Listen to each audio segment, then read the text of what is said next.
No, I'm not coming from the damn dinner table. It's the morning. Who's eating Thanksgiving dinner in the morning? That doesn't really make any sense. But if that's what your family does, that's your prerogative. But welcome back to the show, the Chiseled Adonis 2018 NFL Week 12 preview, or I should say pre-game analysis show. Obviously, I'm the host, the diligent, vigilant, meticulous, sagacious, conscientious, analytical, methodical individual, the Chiseled Adonis. And this episode is sponsored by MyBookie.ag. Use the promo code Chiseled Adonis. Bet your money and win you some money over at MyBookie.ag. Also, there's a special promotion for the first game today on Thanksgiving between the Lions taking on the Chicago Bears, where the Bears are traveling from Chicago over to Detroit to take on the Lions. And I'm telling you right now, best deal of the year. The first game is completely free. You're in a situation where you can bet money up to $250, and if you lose, you get your money back. And if you win, you get more money. It's a win-win situation. Go over there and make sure you make your bets before the game starts. I made my bet already, so I'm expecting to see a great turnout. And let me tell you who I believe is going to win, because we're jumping right into the games. First and foremost, it is the first game, so I don't need to go look down. But the over-under for this particular game is 43.5 points. Now, there's a couple of changes regarding the lineups in this particular game. Number one, Mitch Trubisky's not playing. Chase Daniel is going to be playing. All right. Also, on the Lions side of the ball, Marvin Jones is out, and then also Kerryon Johnson is out. I was aware Chase Daniel would be starting for the Bears. I was not aware of the injury to Kerryon Johnson, but I still believe the Lions will be able to pull off this victory, because Chase Daniel, although he is a capable backup quarterback, I think he's going to turn the football over. Why? Because you got a guy like Darius Slay out there, top 3 corner in the league. I think he's going to take the ball out of his hands.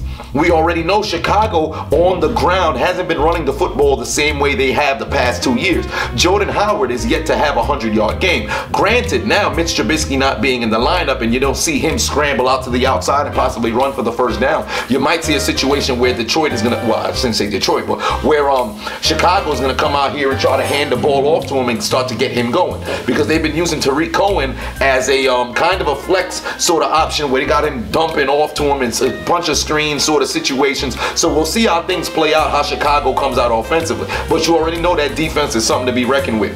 Stafford is going to have his hands full trying to throw against the secondary of the Chicago Bears, where you got the Eddie Jacksons back there picking off balls. You got the Kyle Fullers back there picking off balls. Might I add, the linebacking core, Trevathan and all those other guys, they're flowing phenomenally. And don't even get me started on the front four, where you got a Khalil Mack who's constantly wrecking games. However, I think the Lions will be able to get it done, because offensively, I think they should be able to run the ball. Although Kerryon Johnson's not there, I think Chicago's going to come out and be a little bit lax on defense. Expect Stafford to have to do everything with their arm, or I should say everything with his arm, and he's going to run some draws, and all of a sudden those backup running backs, where I believe LeGarrette Blount is playing, I think he's going to have himself a game. In prime time, he always happens to perform. All right, now granted, I could be wrong. You could go on MyBookie.ag. You don't even need to use the promo code Chiseled Adonis for this particular game, and you can bet on the Bears. It's the safe pick. You can still win you some money, but I'm rolling with the Lions for the upset, because last year we saw them go out there on Thanksgiving and pick up a win. More on top of that, they're playing at home. They showed they were resilient last week, beating a very good Carolina team. So who's to say they don't keep the train rolling? I'm rolling with the Bears to lose this game, and I'm picking the Lions to win. Next, we got the Redskins traveling to take on the Dallas Cowboys on their annual Thanksgiving matchup. Well, I should say the annual Thanksgiving game for the damn Cowboys. I mean, they don't meet on Thanksgiving every single time, but the Cowboys do play every single Thanksgiving, I believe, for the past 40 plus years. Now, I'll say this. Over-under for this particular game is 41 points. However, we all know the situation dealing with out in Washington, where Alex Smith is no longer the quarterback, given the fracture to his leg. Coming in is going to be Colt McCoy, so we'll see how things play out. Also, they signed, I believe it was Mark Sanchez off the bench. I don't expect this man to get into the game, but nonetheless, you know, he's going to be there with a uniform. But I'll say this. For Washington, outside of just missing out on Alex Smith, also Chris Thompson is also not playing as well. So when we're looking at a backfield, it's just Adrian Peterson. And you already know they have a bunch of injuries up front. Defensively, that defense is still performing very well. Last week, they did a stupendous job outside of, the touchdown to Hopkins. They pretty much, they held the Texans as good as they could. The offense was just underachieving. Now, I'll say this for the Cowboys. You've seen offensively, they've been doing very well, all right? Zeke has been pretty much owning these past couple of weeks, and that's going to be their key to trying to win this game. However, on the defensive side, you got David Irvin, he's out. You got Sean Lee, who's continuing to be out. Van Der Esch is playing phenomenal football. Jalen Smith playing phenomenal football. DeMarcus Lawrence playing phenomenal football. Hell, Byron Jones out there in the secondary, he's doing all right. You may not see it on the stat line, but he's doing all right as well. That Dallas Cowboys defense is something serious, and because of that, I'm choosing them to win because they have a backup quarterback that they're going up against. I think they're going to take the football out of his hands. Might I add, the injuries to the offensive line of the Redskins is going to have a huge impact on trying to block that defensive front of the Cowboys. I'm picking the Cowboys to win. The over-under for this game being 41. I think they go over. Next, Falcons taking on the Saints, going out to New Orleans. Over-under being 61 points, rolling with the Saints. They're one of those teams that's streaking. They're extremely hot. The Falcons coming off a big-time loss, or I should say back-to-back losses. They lost to the Browns 2 weeks ago, and then now they lost to the Cowboys last week, and they were struggling to contain Zeke, where you saw Zeke get 200 all-purpose yards. You think Kamara, who's been killing through the pass game and on the ground, you think Mark Ingram, who's come back from his suspension with a head of steam, isn't going to do that same sort of stuff on the ground? On top of that, Deion Jones is yet to recover from that foot injury. So what are we going to see on a depleted Falcons defense? What you're going to see is a lot of points on the scoreboard. There's nothing else that could be said. Offensively, the Falcons can try to do something. You already know Freeman is still on IR, so we're not going to see him on the ground. It's going to be just the Matt Ryan show trying to throw, and that offensive line, they've been struggling to try to keep this man upright. He's been doing a right season. Matt Ryan hasn't underachieved through the air. However, it's kind of hard, you know, put up points if you don't got no time, man. Julio Jones probably finds his way into the end zone. Calvin Ridley, he probably gets a couple receptions here and there. He's since slowed down outside of the first 5 weeks of the season. He's since slowed down. Since then, Sanu hasn't really done too much. So we'll see how things play out, but I'm rolling with the Saints. I think this is going to be another shellacking, big-time points for them. Over under being 61, it goes over. I think the Saints probably score again over 35 points. Next, we're moving to Sunday now. Jacksonville traveling to take on Buffalo. Over under being 37 points. I'm rolling with Jacksonville to win this game. Their defense has to be able to perform the same way that they did last week. If that happens, you nullify the running attack of the Buffalo Bills. You pretty much won the game because who's throwing for the Bills? And if they need to throw, Jacksonville's going to turn that into points. I'm expecting Jacksonville to not only catch a number of interceptions, I think they have 2 defensive touchdowns this particular game. And for the Bills, it's going to be a rough day. It's unfortunate that this is taking place in Buffalo. It's going to look like Buffalo Wild Wings, but the place is going to be shut down. You might as well just call up somebody for vandalism, what's about to go down out in Buffalo, because it's not going to be good. I'm rolling with Jacksonville to win. Over under being 37 points. I think it goes over because Jacksonville scores 35, the doggone self. The Bills, they mess around and get a safety. I highly doubt that be the case, but I do think they possibly get a field goal. Next, Raiders taking on the Ravens, traveling to Baltimore. Over under for this particular game is 43 points. Lamar Jackson probably going to end up starting this game as well. Joe Flacco, I'm yet to hear what the availability for this man will be. So I think they're going to continue to roll with Lamar Jackson. I'll say this. We already know the Raiders defense is completely depleted. Offensively, they're still struggling, and the strength of the Ravens has always been their defense. So if they go out there, I think they're going to succeed against John Gruden's offensive front. Defensively, because you got a dynamic guy in Lamar Jackson at quarterback, I don't see how the Raiders are going to be able to contain the Ravens offense. I don't know how it's going to work out. Granted, I read an article earlier today where they said that the Ravens are expecting to throw against the Raiders. So we'll see how the arm of Lamar Jackson is. But expect this man to come out run first. I'm sorry. I look at the articles, I say that's lip service. So show me first. All right, you can tell me you want to throw the ball all day, but if this man sees a clear hole where he can run, he's fixing to run. So we'll see how things play out, but I'm rolling with the Ravens to win this game. Over under being 43. Oh, man, that's a tough one.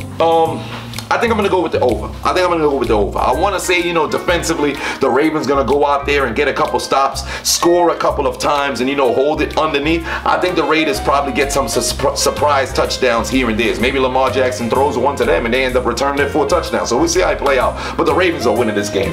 Next, The 49ers taking on the Bucks. Over under being 54.5 points. The Bucks are at home. Now, starting at quarterback, I assume it's probably going to end up being Jameis Winston. So we're going to continue to see this back and forth with the quarterback position. Now, granted, they're playing against a 49ers team that's coming on the road. You got who the hell is Nick Mullins starting for the 49ers once again, because I think C.J. Beathard might still be hurt. If I am wrong about the quarterback situation, you can correct me on it. But nonetheless, I still think the key to the 49ers winning will be Matt Breida on the ground. But I'm choosing the Buccaneers to win this game because I don't see a situation in which those 49ers secondary guys, those safeties, those corners, those nickelbacks will be able to contain a Deshaun Jackson deep, who's been struggling to get that deep ball, but I think he's going to get one this particular game. Mike Evans has been absolutely killing. I don't see anybody being able to guard him.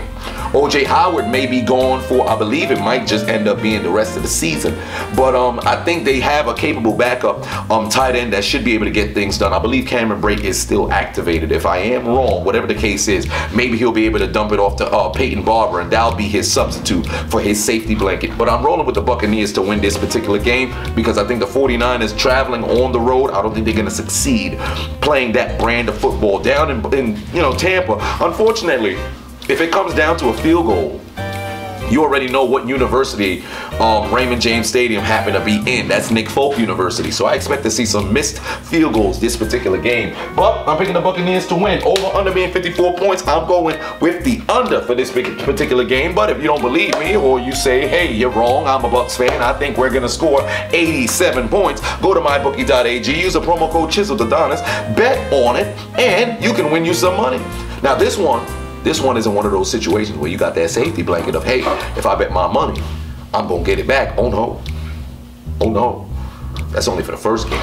Lions taking on the Bears. Go over there. Free bet. Free bet. Come on now. Next game, we had the Giants taking on the Eagles. Now, rematch of the first matchup. I believe that was on Thursday Night Football with the Giants, and Saquon Barkley absolutely had a great game. Or I shouldn't say the Giants and Saquon Barkley. It was just Saquon Barkley. But the Eagles walked away with a dominant, emphatic win. But I'll say for this particular game, Eagles are losing at home. Why? Because I don't see a situation where these guys can cover Odell. You have so many injuries in the secondary. On top of that, Saquon is starting to really catch stride. And you saw last week over 150 all-purpose yards, 3 touchdowns. I think he continues that same success. He was killing the Eagles the first time. I don't see the Eagles being able to make the adjustments and then get him back the second time. So we'll see how things play out. But I'm rolling with the Giants to win this particular game. Defensively, I'm not really too concerned about the Giants defense because the Eagles offense has been underperforming. They have a lot of timing issues. They're still struggling to run the ball. Carson Wentz doesn't really have time in the pocket. And then when he does have time, he's underthrowing receivers. So it's very odd what's going out there in Philly, man. They got to get their heads out of their keisters. I'm picking the Giants to win this game. But Eli Manning's going to do what Eli Manning does. That's going to be throwing interceptions. All of a sudden, people are going to start talking in the media, talking about, hey, you know, these Giants, they resemble me a whole lot of that 2017. Remind me of that 2011 team. They might just be going to the Super Bowl. Hey, listen. The Giants happen to be on a stretch playing against bad teams. All right. Who they beat? The 49ers. Who else they beat last week? Who they beat? There was somebody, the Buccaneers. Come on now. You playing trash teams. Stop it. Stop it, Giants fans. Seriously. Stop it. You're calling against you. Next game. Bengals taking on the Browns. Browns traveling out to OHIO, but they're already in OHIO Adonis. But it's 47.5 points. I am picking the under, but I'm picking the Browns to win this game. Yeah, that's right. You heard it right. Because the Browns will be able to run the football against this Bengals front. Granted, this Bengals defense has the same, defense that they had over the years. You expect them to go out there and perform, but for some reason, they go and they underachieve. So I expect Nick Chubb to be able to run the ball effectively. Baker Mayfield, I think he has himself another good game where he's able to play effectively. This Browns defense, I think Myles Garrett probably gets to Andy Dalton a good number of times and forces a couple of fumbles. No, maybe not a couple, maybe one. All right, but I think the secondary catches an interception. They possibly turn that into points. Jabril Peppers should probably have a good return game this particular game. I'm rolling with the Browns to win. Offensively for Cincinnati, I think they'll be able to throw the ball for the most part regarding yardage. But turning it into points, I think that's where they're going to struggle. I see them settling for field goals this particular game where you probably were hoping to get touchdowns out of it, and I think that's what's going to be the difference. The Browns will put touchdowns on the board. The Bengals will put field goals on the board. And I expect it to be within one possession to be the final score, but it's going to be a two-possession situation that decides the game, where the Bengals look like they had momentum to score, but the Browns defense hold them in the red zone on 2 different occasions, hold them to 6 points, and then they get those field goals. The Browns go and make a decisive touchdown, and that ends up being the difference in the game. So I'm picking the Browns to win. Over under being the 47.5. I'm going with the under. Next, we got the Pats taking on the Jets. Whoo, it's about to be a shellacking. Not only is New England coming off of a bye week, they're coming off of a loss. Bill Belichick doesn't like to lose consecutive games. All right, so I expect him to go out to meth Life Stadium and make the Jets feel as if they were on meth, because it's not going to be a good day. All right, because we already know the Jets turned the football over. I believe Sam Darnold is still leading the league in interceptions, and the Patriots are about to hit their surge where their defense plays a stretch of games, and all of a sudden now they're top 10 in defense again. Their defense has been underachieving for the most part this particular season, but watch how Belichick makes the adjustments and takes the ball out of the hands of teams moving forward. But I'm picking them to destroy the Jets. Tom Brady knows this defense very well. Now, granted, over the years, the Jets have made this somewhat competitive. Not in recent years, but in past years, this matchup, it's a divisional game, so guys should know each other. And we've seen New England come out and underachieve against teams like Detroit, against teams like Tennessee, but it's a matchup sort of situation, and certain things happen to go right. If the Jets want to win this game, they got to run the football. That's number one. Got to be able to run the football. So hopefully Isaiah Crowell, hopefully whoever the hell the other running back happens to be, they got to get those yards on the ground, and Sam Darnold can't turn the football over. You got to play disciplined football. On top of that, don't shoot yourself in the foot and end up getting penalized, because we know New England's not going to get penalized. But I'm rolling with the damn Pats to win this game. Over under being 46 points. I'm picking the over because I think the Pats are going to put up 34. Now, next, we got the Seahawks taking on the Panthers. Very, very good game. I am picking the Panthers to win because they are at home. All right, Seattle on the road is a different team than Seattle at home. Although they did beat Green Bay, keep in mind they played Green Bay while they were at home. Now, this Carolina team is coming off back-to-back losses.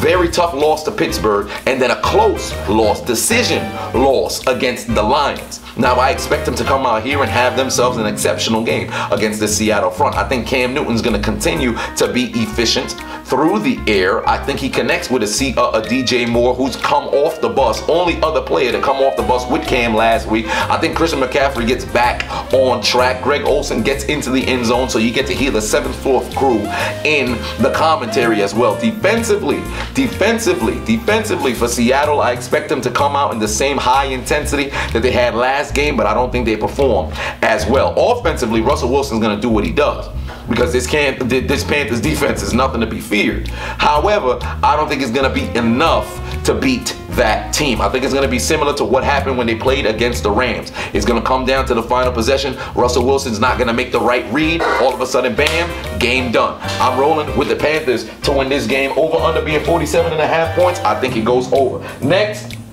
Dolphins and the Colts. Colts win this game. Over under being 51 points. I'm rolling with the Colts to win this game. They are streaking, and they are starting to peak at the right time. They're running the football effectively with Marlon Mack. On top of that, you're able to throw the football effectively with Andrew Luck. I don't think anybody on that Dolphins front can guard T.Y. Hilton, and if they do, Eric Ebron's going to be wide open, being able to get into the end zone. A lot of people talking about, man, he's inconsistent. He had 3 touchdowns, and then he had 0 catches for 0 touchdowns. Let me tell you something.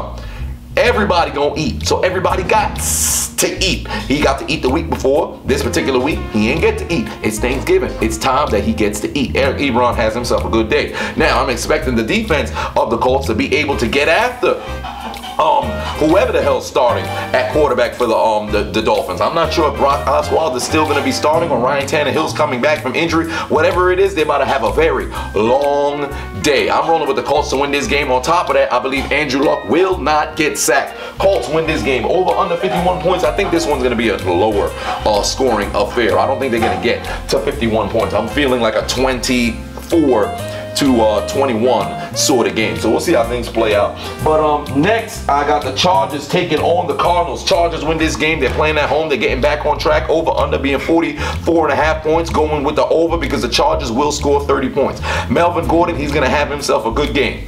Dreadlock Powers will be activated. Very good matchup out there at corner with Patrick Peterson having to guard Keenan Allen, so that's something to watch. I expect excitement from there, but I don't see the Cardinals offense being able to put up points. I think this particular game, Joey Bosa tells the NFL, hey buddy, I'm back, and has himself a couple of sacks. Phillip Rivers probably going to end up throwing over 300 yards. Antonio Gates, red zone touchdown here and there. All right, but I'm picking the Chargers to win this game. The Cardinals just won't have enough to get back at them, and the Chargers need to get back on track, because if they mess around and lose this game and they allow what happened in the game against Denver to get into the mental, you can see the Chargers turn into the Kansas City Chiefs of last year, and you're going to see a stretch of losses. It's a mental thing. The Chargers should win this game. If they lose, they're going to beat themselves, but I'm picking the Chargers to win over 44.5 points in total. Next, we got the Steelers taking on the Broncos. This is a trap game.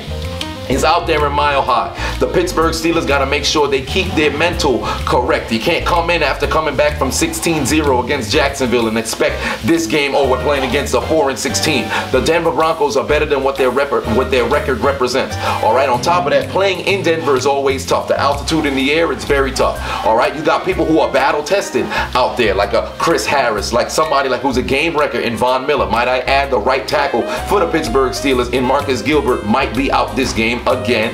Their backup tackle might possibly be out as well, so there's going to be a third stringer in there at tackle, so we'll see how things play out. And you know Von Miller's on that left side defensively, so that's the right side of the offense. Big Ben might just be in for a hell of a day. All right, on top of that, offensively, Case Keenum is somewhat efficient this particular year. You got guys who know the Steelers offense, so we'll see how things play out.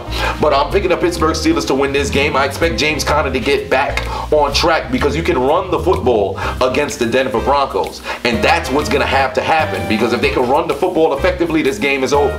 This game is over. If you force Ben to have to keep throwing against this Denver front, sooner or later, Von Miller's going to get to him. Bradley Chubb is going to get to him. Shane Ray's going to get to him. And if you hit Ben in the damn arm, he's got a strong hand. He's going to hold on to the football, but he might possibly put it on the ground. And that's what Pittsburgh needs to worry about. All right, run the football. You can win this game, but I'm picking the damn Steelers to win this game over under 47 points. I think this one goes over, but it comes down to the final possession, or it'll be a one-possession sort of game. I don't see this a two-touchdown favored by 10. No, get that out of here. 7 points will be the decisive number. 7, 4, or 3, but the Steelers will win this game, in my opinion. Next, Sunday Night Football. The Vikings back on primetime, back-to-back weeks. Packers traveling to Minnesota to take on the Vikings. I am choosing the Packers to win this game. Although they've been underachieving, I think this desperation sort of situation, Aaron Rodgers has to do what he has to do. You saw last week where the Vikings defense played good, but the offense was underachieving. Now, granted, you're going against a Packers defensive front that's nothing special, but the last time these teams played against each other, it was some terrible calls that led to the Vikings being able to stay into the game, but you saw a bunch of kicking woes cost both these teams opportunities to win. Mason Crosby missed field goal. Daniel Carlson missed 3 field goals. So we'll see how things play out regarding there. But I think Aaron Rodgers is going to have just enough to win this game for the Packers. All right, offensively, Kirk Cousins, he's been somewhat, putting up numbers, but when it comes to putting points on the board, he's underachieving. So we'll see how things play out. You need to be able to run the ball effectively against the Packers front. You saw over 150 yards on the ground against Seattle last week against the Packers. So I'm expecting to see Dalvin Cook have himself a good game. He's going to need to have himself a good game because they're going to need him to perform. But I'm picking the Packers to win this game over under 48 points. I think this one goes over. Both defenses probably not going to excel as people would expect. At least on the Minnesota side, they would expect them to excel. But I'm picking the Packers to win this game. If you don't agree, you're a Minnesota fan, go to MyBookie.ag, use the promo code Chiseled Adonis, bet on the Vikings, and win you some money. Next, in final game, we got the Titans taking on the Texans in Houston. AFC big time matchup, all right, between these two teams. I am choosing the Texans to win because they are continuing to surge. On top of that, damn J.J. Watt's about to have a good game because he always has good games against the Titans. Titans offensively, It's tough going against this Texans front who's been playing exceptional. You just saw an interception pick 6 this past on Sunday from Justin Reed, taking it all the way back to the house. And on top of that, it's very tough to block this Texans front. I'm rolling with the Texans to win. On top of that, their Titans defense, I don't see anybody being able to guard D-Hop. I think Demaryius Thomas ends up having his coming out party this particular game. Deshaun Watson, he hasn't had that same flair that he had the first year when he came in, but I think this particular game, he brings that back. I'm picking the Texans to win over under 41 points. I think this one probably will be over. So I'll run down who I believe is going to win. We got the Lions, we got the Cowboys, the Saints, the Jags, the Ravens, the Bucks, the Giants, Browns, Pats, Panthers, Colts, Chargers, Steelers, Packers, Texans. Those are my picks. All right. Let me know what your picks are in the comment section. Remember to go to MyBookie.ag. Promo code Chiseled Adonis. Bet on the games. Win you some money. First game of Thursday night football being the Lions taking on the Bears. It is free. Or I should say not necessarily free. I mean, you bet you get your money back. But nonetheless, go and win you some money at MyBookie.ag. Let me know what your picks are in the comment section. If you agree or disagree, who the hell do you have winning in Week 12? This has been the 2018 NFL Week 12 pre-game analysis show. And I am the diligent, vigilant, meticulous, sagacious, conscientious, analytical, methodical individual, the Chiseled Adonis. You guys have yourself a happy Thanksgiving.